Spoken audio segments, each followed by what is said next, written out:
Good morning दोस्तों, मैं हूं अरविंद। एक बार फिर से स्वागत है आपका अरविंद क्लासेस पर। अगर आपको वीडियो पसंद आए तो वीडियो को लाइक, शेयर और कमेंट करना। चलिए तो दोस्तों वीडियो को स्टार्ट करते हैं। तमाम सुख सुविधाओं और तकनीक से लैस जिन शहरों में हम निवास करते हैं, वैसा ही शहर हमारे प्राचीन काल में भी स्थित था, जहां ज़रूरत की हर सुख सुविधा उपस्थित थी।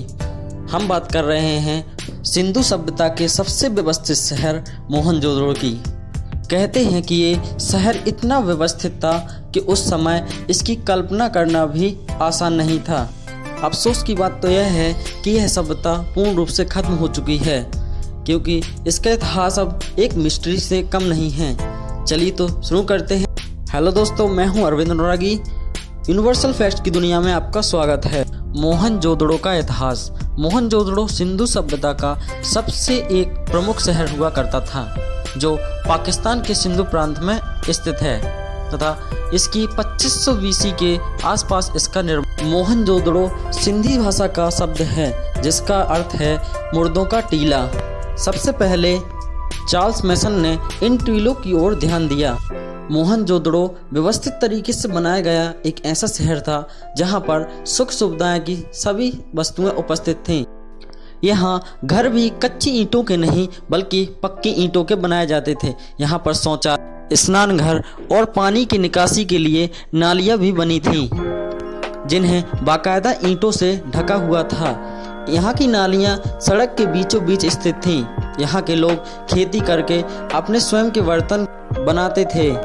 इस विकसित शहर में करीब 35,000 लोग निवास करते थे। जब यहाँ की खुदाई की गई तो यहाँ पर बड़ी बड़ी इमारतें, जलकुंड, मुद्राएं और सुंदर मूर्तियाँ मिली हैं, जिससे यह पता चलता है कि इस शहर में जो आज की सुख सुविधाएं उपस्थित थीं, वो पहले भी उपस्थित थीं।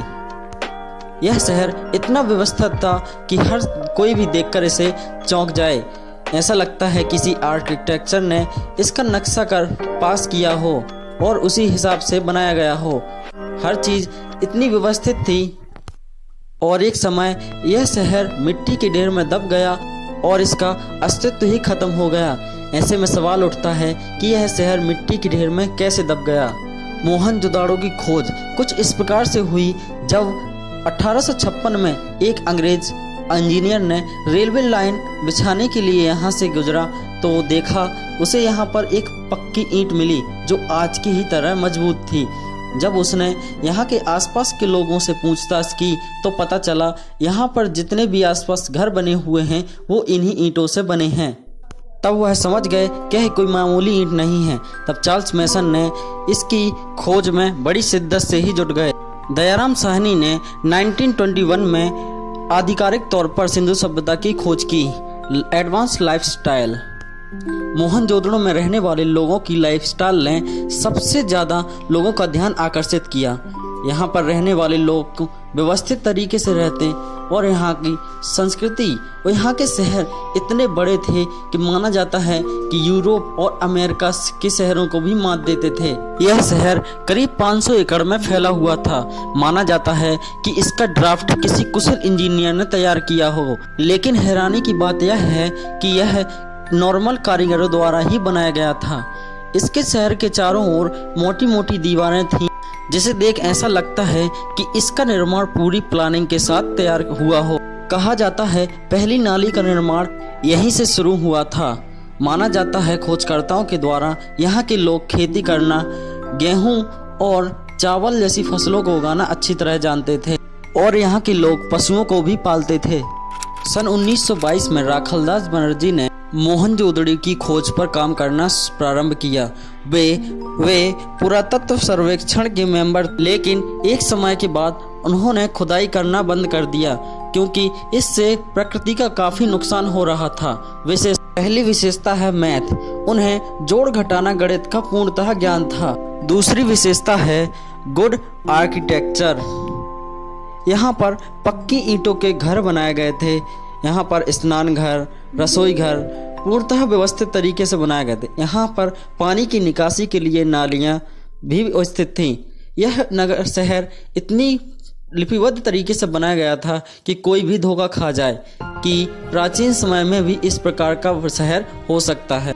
तीसरी विशेषता है स्पोर्ट एक्टिविटीज़, यहाँ के लोग खेल कूद के बहुत ही शौकीन थे। चौथी विशेषता सॉन्ग्स म्यूजिक, खुदाई से पता चला है कि यहाँ के लोग म्यूजिक के भी दीवाने थे। पांचवी विशेषता है साफ सफाई, यहाँ का यह शहर इतना साफ सफाई युक्त था कि कोई भी अचंभा खा जाए।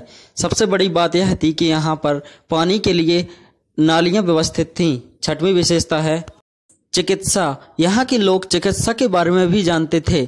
यह पता तब चला जब खुदाई के दौरान नकली दांत मिले।